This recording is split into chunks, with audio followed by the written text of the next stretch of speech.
Film horor terbaru berjudul The Monkey, diproduksi oleh James Wan, akan segera hadir. Film ini berkisah tentang boneka monyet yang selalu membawa kematian. Cara para karakter mati pun sangat bervariasi dan mengejutkan.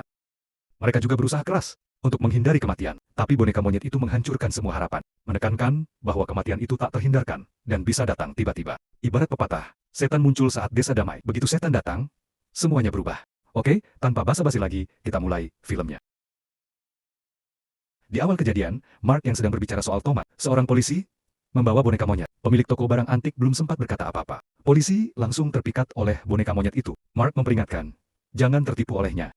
Itu bukan monyet biasa. Itu monyet jahat. Monyet pembunuh. Begitu dia mulai menabuh genderang, maka salah satu dari kita akan mati. Belum selesai bicara, boneka monyet itu seperti dipanggil oleh kekuatan tak terlihat dan mulai menabuh genderangnya. Mark mundur ketakutan. Sebuah kejadian mengerikan akan segera terjadi. Saat suara genderang berhenti, seekor tikus tiba-tiba menggigit sebuah tali. Dan saat si pemilik toko berpikir polisi hanya bercanda, tikus itu memutus tali itu dan menyebabkan reaksi berantai. Untung Mark cepat bergerak. Kalau tidak, dalam beberapa detik, usus si pemilik toko mungkin sudah tercabik. Hidup memang penuh kejutan. Pemilik toko yang merasa seluruh tenaganya terkuras. Bahkan belum sempat bicara, saat nyawanya melayang. Mark yang mulai tenang tiba-tiba punya ide. Jika boneka ini tak bisa dibuang, maka kita perlakukan dia dengan hangat. Berikan pelukan paling hangat. Waktu berlalu, dua anak Mark sudah hampir dewasa. Si bungsu yang berkacamata, bernama Hal. Kakaknya yang berambut berantakan bernama Bill. Sejak kecil, si kakak selalu menyalahkan adiknya atas banyak hal. Termasuk kepergian ayah mereka. Ia menganggap semua itu salah si adik. Ibunya masih percaya kalau ayah mereka hanya pergi membeli rokok dan belum kembali. Padahal sudah bertahun-tahun mereka tak tahu bahwa sang ayah sudah lama menjadi korban boneka monyet. Polisi masih berharap ayah mereka akan pulang. Jadi barang-barang peninggalan ayah tetap disimpan rapi. Mereka tak tahu benda berharga apa yang tersimpan di dalamnya. Kedua saudara itu penasaran dan membukanya.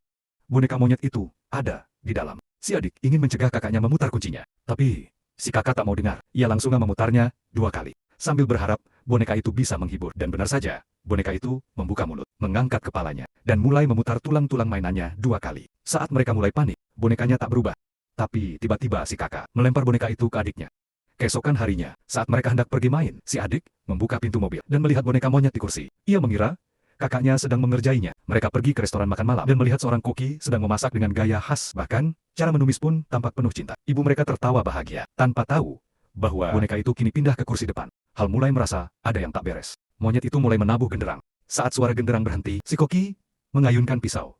Dan kepala sang ibu langsung terpenggal. Keluarga pun mengadakan pemakaman. Hal kini diasuh oleh kakaknya. Di sekolah, ia dibully oleh teman perempuan. Hey, kid. So I guess that means your mom will be wearing the pants in the house now, huh? I think that's how it works, yeah? Bukan hanya dihina, tapi dipaksa pulang tanpa celana, agar merasakan dinginnya musim gugur. Entah kapan, boneka itu kembali muncul di kamarnya. Ia mengira ibunya yang menaruhnya di situ, tapi ibunya bahkan tak tahu boneka itu. Sejak itu, ia sulit tidur.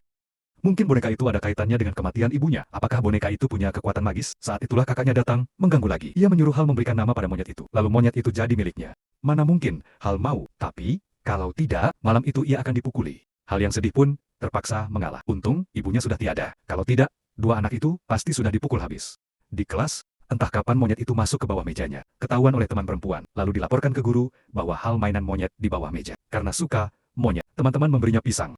Hal merasa dipermalukan. Lalu lari pulang menangis.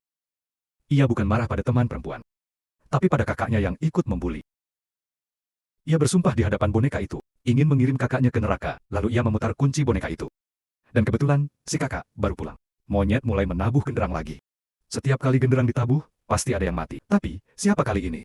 Saat genderang berhenti, ibu mereka yang sedang masak di ruang tamu, merasa aneh. Dan pemandangan itu disaksikan langsung oleh Bill. Tanpa sebab yang jelas, sang ibu muntah darah dan meninggal. Jadi, korban selanjutnya. Hal akhirnya sadar bahwa setiap kali kunci diputar, genderang akan berbunyi. Tak peduli waktu atau tempat, siapapun yang diinginkan bisa mati. Dan kematian ibunya disebabkan oleh dirinya. Meski kakaknya sangat jahat, ia tetap tak bisa memaafkan dirinya.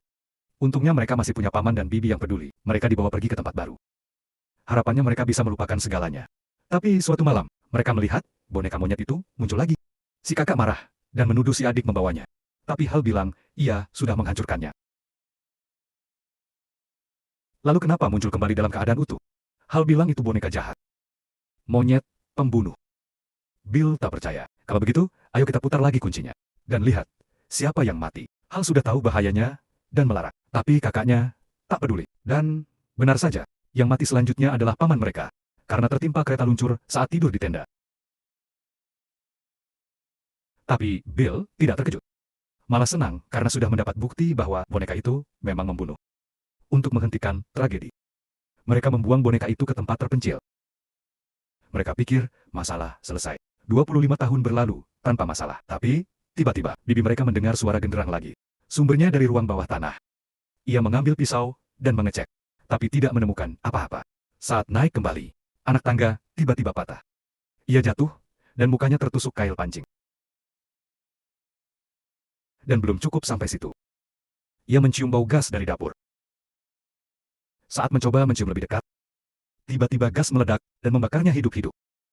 Ia terbakar dan berlarian seperti karakter dalam Ghost Rider. Sampai akhirnya menabrak jendela dan meledak keluar rumah.